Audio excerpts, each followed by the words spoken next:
Right now at noon, the search for mass graves connected to the 9/21 Tulsa race massacre continues. We've got an alert day today for dangerous heat. Heat index values easily up to 110 degrees. We also have a few thunderstorms out there. We're going to look at all of that coming up. And former President Trump is the target of another Justice Department investigation as we head to Florida, where the first pretrial hearing in the classified documents case is underway. The 4 states' most watched news starts now. Another round of excavations wraps up at a Tulsa cemetery as crews continue to search for graves linked to the 1921 Tulsa race massacre. This is KOAM News at Noon. I'm Tanya Bach. Topping our first 7 minutes, the latest in the search for possible mass graves. This is the third round of digging at Oaklawn Cemetery since 2020. To date, crews have found 66 sets of remains, but it's not clear yet whether any of those remains are victims from the 1921 tragedy. As Amy Slonchik reports, this latest excavation wasn't just about searching for graves. Archaeologists are back at Oaklawn Cemetery for more excavation work for the first time since November, this time in the sweltering July heat. The test excavation is only expected to last 2 days and help them determine where to go next. The team is slowly sifting through dirt in an area east of where the attention has been in years past. This is important work. This has taken a long time to get this uncovered, and I'm glad that they're moving forward and they're actually doing something finally. On the other side of the fence is Janelle Lawrence, in town from Kansas City. She says she just learned about the Tulsa race massacre in the last few years. I grew up in southeast Kansas and we never heard about this, but I don't even think our teachers knew about it. While DNA work continues in a Salt Lake City lab, the team on the ground here is working to uncover more remains to study. For Janelle, seeing some of the work firsthand was meaningful. It's kind of incredible that I get to be here for a teeny piece of history, and I hope to one day tell my future grandchildren that I was here for this when I read them a book that I picked up at the museum at Greenwood, because I want to tell them about this. I want to make sure that they know and that they understand that this is part of our history. Oaklawn Cemetery isn't the only location suspected to have remains, as Tulsa is looking at New Block Park and the Rolling Oaks Memorial Gardens, formerly known as the Booker T. Washington Cemetery. Galena residents take allegations of police misconduct before the city council. On Monday, the council heard from 2 Galena citizens with similar complaints. They claim Galena police do not treat everyone equally and claim officers have unfairly harassed specific individuals or families. One citizen claims an officer threatened him with violence. Last night, the council did not take any action concerning the allegations. And it's the last day for judging and livestock shows at the Woodson County Fair. The youth participants have been preparing for this fair for the last year, diligently raising, feeding, and grooming their prized livestock. Today is the day these young exhibitors get to show off their hard work with hopes of winning grand champion. And we checked in with some of the kids to find out how they spend their final hours leading up to the show. Because some of this, like the lamb, I was wanting to do something new, so that's why I went with a lamb. And then some of the other stuff I've been doing for like a few years. And I just think doing stuff at the fair is really fun. The fair fun continues with several judging competitions this afternoon and Barnyard Olympics tonight at 7:30. Well, if you're heading out to the fair, don't forget to drink lots of water. Chris Warner joins us with a first look at the hot forecast. Yeah, we have that alert day because of that dangerous heat, and we have a number of heat advisories for a good portion of the area. We've got these until 7 o'clock, and that does include this sliver of southeast Kansas. The rest of southeast Kansas until 8, and northeast Oklahoma, they run until 9. Now, on top of that, these are the thunderstorms we were talking about this morning that were back in Nebraska, and as promised, they are beginning to clip some of our northern counties up there. The worst of the activity staying off to our west where there's a severe thunderstorm watch. They've got some redevelopment taking place, and they've got this Boeing line ahead of it moving into parts of southwestern Illinois where they've got some severe thunderstorm warnings. And this is the activity that's been pushing out of Nebraska and has managed to hold its own just enough to start clipping our northern counties. But again, the worst of this activity seems to be staying off to our east, and it should remain that way. However, we still do have a low to elevated risk for some large hail out there and a low to elevated risk for some damaging wind gusts for parts of the area. But again, it does seem as though the majority of these storms are going to just clip our northeastern counties out there. Yesterday started the day at 74, so above normal, made it up to 90, so a degree below normal. But today we are not going to have any trouble heating up out there. We're already on our way. We're at 94 Joplin, 88 Pittsburgh, 93 in Parsons, 92 Neodesha, 91 Miami, 90 Neosho, and 93 in Carthage. So here's what we're keeping an eye on. We've got the dangerous heat today. As we've mentioned, heat index values could easily peak to 110. We got those scattered thunderstorms rolling through our northeastern counties now. And we do have some additional scattered storm chances later this week and even a brief cool down. We'll talk about all of that in the full forecast here in a few more minutes. Tanya? All right, thanks, Chris. Well, you'd have to have lived under a rock, a cool rock, to miss the unrelenting heat gripping much of the country. About 68 million Americans are under some kind of heat alert. More than a dozen states are clocking triple-digit temperatures expected for weeks now. And the heat is actually straining the power grid in California, where officials are urging conservation to avoid a possible blackout. Arizona's grid is meeting the demand even as the Phoenix area experiences record usage. Even a little time outdoors in this heat can be dangerous for your health. Be safe. On the same day, a pretrial hearing is being held in former President Donald Trump's classified documents case. The current frontrunner for the 2024 GOP presidential nomination announces he's the target of another Justice Department investigation. Christian Benavides has the latest from Fort Pierce, Florida. Former President Donald Trump says he has received a letter informing him that he is a target of the Justice Department's investigation into efforts to undo the results of the 2020 presidential election.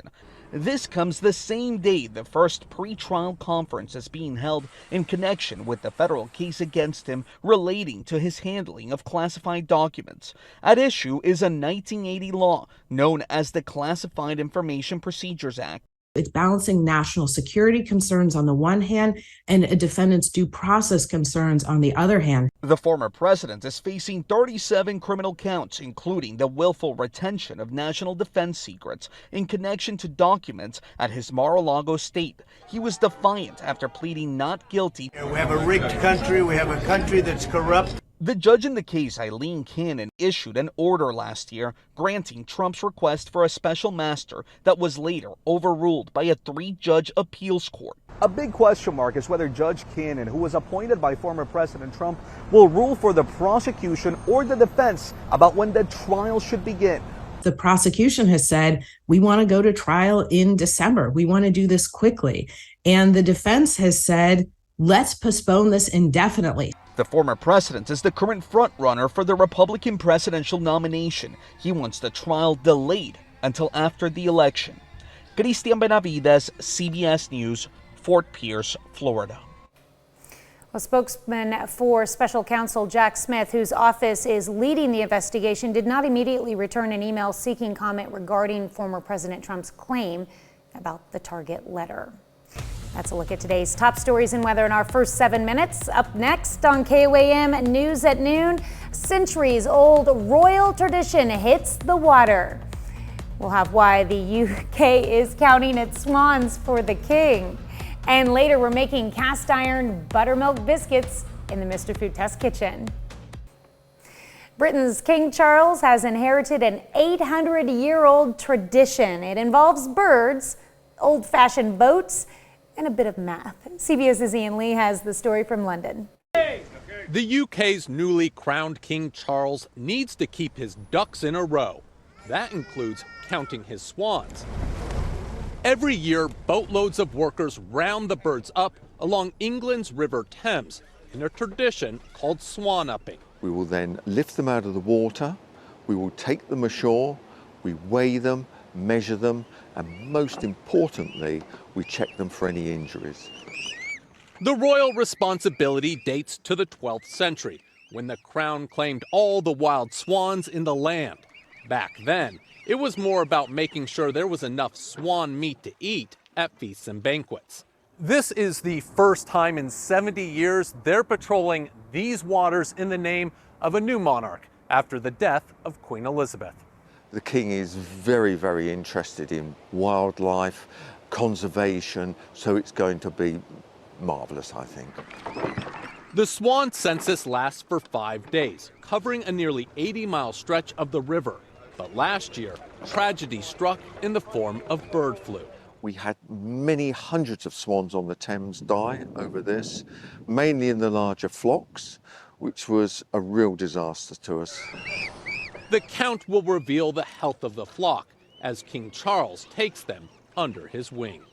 Ian Lee, CBS News, London.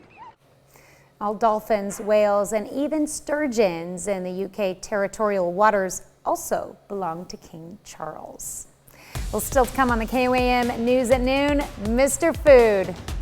If you love the idea of cast iron cooking, stick around, because today I'm going to show you how to keep your cookware in tip-top shape. Tip-top. But first, we've got a few scattered thunderstorms in the area, and we've got at least a brief break from the heat on the way. We'll talk about all that when we come back. Welcome back to the KOAM News at Noon. So we've got an alert date for today, as we mentioned, and that is for the dangerous heat. We've already got the heat advisories across the area, virtually every county in our viewing area, and they run anywhere from 7 to 8 to 9 p.m. this evening, and that is just because we could see those heat index values climb as high as 105, 110. Now, out to our east, we have this severe thunderstorm watch and some severe thunderstorm warnings, and that seems to be about where the worst of the activity is going to stay. Now, in our northern counties around Butler, we've got some thunderstorms, no strong or severe storms here, but they are sweeping across our the northeastern corner of the area, heading into Osceola, and they should remain up in this zone as they continue to push off to the south and east. Again, some redevelopment taking place behind what became a line of storms back between Rolla and Osage Beach. And then this is the batch that was all the way up in Nebraska this morning that I told you we'd be watching to see if it would hold its own, and it did. But as you can see, the stronger activity up just north of Harrisonville, southeast of Kansas City. So here comes that batch out of Nebraska, continuing to push off to the southeast, and that's really going to be about it. However, the National Weather Service folks decided to go ahead and leave in this low to elevated risk for hail and a low to elevated risk for some gusty winds out there. But again, in all honesty, it looks like this is going to be about it for today. MoDOT camera 32nd and range line showing us some sunny skies out there, and it is getting hot. We take a look at our camera here at the KOAM studios north of Crestline, and we have some clouds out there, and our camera at 7th and range line shows the same thing. There's some clouds wrapping around and some clear sky back behind that. We're getting enough sunshine. It's getting hot. It is 94 in Joplin, feels like 98 at Dew Point up there at 67. We head over to Pittsburgh. Also hot, thanks to some of the cloud cover. Temperatures rising a bit slowly, but they will get up there. 88 feels like 93. Your dew point, though, much higher, up at 70. Your humidity also up there at 55%. So you can see where some of the thicker cloud cover has been across the area in the northern counties. So we got 89 Stockton, 86 in Nevada, Fort Scott, Iola, 88 Yates Center, and 88 in Pittsburgh. And then you go south of where that cloud cover has been, where we've seen more sunshine, and it's a little warmer. 93 Parsons, 92 Chautauqua, 91 Miami, Veneta, 94 Nowata, and 90 in Neosho. Regardless of the cloud cover or not, this is what it feels like out there. We're feeling already mid to upper 90s across the region. Feels like 95 Fort Scott, feels like 98 Yates Center, 99 in Neodesha, feels like 102 in Nowata, and we are on our way to see these heat index values continue to climb because we haven't capped out at our high yet. We've still got a couple hours for that. We're looking at highs again. Upper 90s, lower triple digits out there with partly to mostly cloudy skies, variable through the day. We'll hold on to partly to mostly cloudy skies through the most of the evening. Could see some mostly clear skies here and there. No major relief from the heat, even by midnight, 84. We drop back down to lows in the upper 70s near 80. Tomorrow does not look much better as we're still looking to make right around the 100 degrees. Then Thursday's something we're watching. Right now we're looking at the possibility of pop-up storms, but some of the long-range models are starting to suggest we may see a few more organized storms here. And this system, regardless of the rain it brings, even though we need that rain, will turn our temperatures down. It's going to turn Mother Nature's oven back down a bit and bring us down to a simmer at 86 on Friday. Unfortunately, it's short-lived because as we head into next week, those temperatures turn right back around and we go back into the triple digits toward the start of next week with a few more pop-up storms out there. But Thursday could be an interesting day. We'll keep an eye on those thunderstorm chances for you, but one way or another, at least we get some kind of brief cool down. All right, and we definitely need that cool down. I mean, especially after today, 102? Yeah, Oof. and next week is not going to be any better. So make sure you're staying hydrated and taking the appropriate precautions outside. Just to be clear, that 102 is actual temperature, not the heat index. Right, that's where the heat index gets up in that 105 to 110 range. Ouch. All right, thanks, Chris. Well, stick around. We've got tips to make cast iron cooking even easier after the break. Well, cast iron cooking is so much fun, and it's relatively easy too, if you have properly seasoned cookware. Today, Howard shares his recipe for buttermilk biscuits and shows us how to keep your trusty cast iron skillet in tip-top shape in the Mr. Food Test Kitchen. Recently, I learned that many of you are curious about how to take care of your cast iron cookware. So I thought I'd show you how we do it in the test kitchen and share a recipe that's buttery delicious too. When you first buy cast iron cookware and get it home, or if you haven't used it in a while, you want to rinse it with hot water. Then use a stiff brush to scrub it, but make sure you don't use any soap. Then generously wipe the inside with a paper towel that's been dipped in vegetable oil before placing your cookware in a hot oven for about an hour. This is called seasoning the pan. After carefully removing it, let it cool, and it's ready to use. Once you've used it, you can clean it with hot water and a scrub brush. You can also use a salt scrub if need be, but never use dish soap or let it soak. Otherwise, you'll have to season it all over again. Once you've seasoned your pan, why not celebrate by whipping up a batch of buttermilk biscuits? They're so flaky and full of buttery goodness, they're hard to resist. To get the recipe for our cast iron buttermilk biscuits, all you have to do is visit our website. I'm Howard in the Mr. Food Test Kitchen, where today we found a cast iron way for you to say, ooh, it's so good. All right, well, here's a look at our 4-state market prices.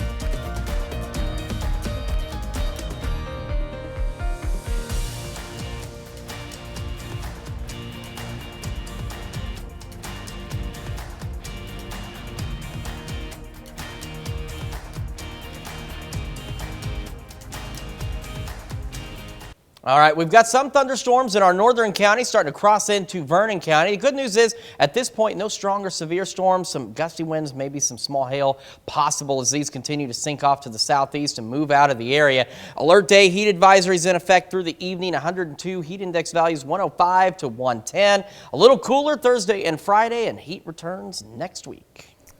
Well, coming up tonight at 5, a new RSV drug gets FDA approval, and it could help prevent the leading cause of hospitalization among infants. Tonight in Health Watch, what parents need to know. Plus, a new law in Missouri requires health insurance companies to pay the full cost of diagnostic breast imaging without charging patients a copay or a deductible. And find out why a Newton County murder trial ended before it began. Join us for those stories and much more tonight on the KOAM News at 5. And thank you so much for joining us for the KOAM News at noon. That's right.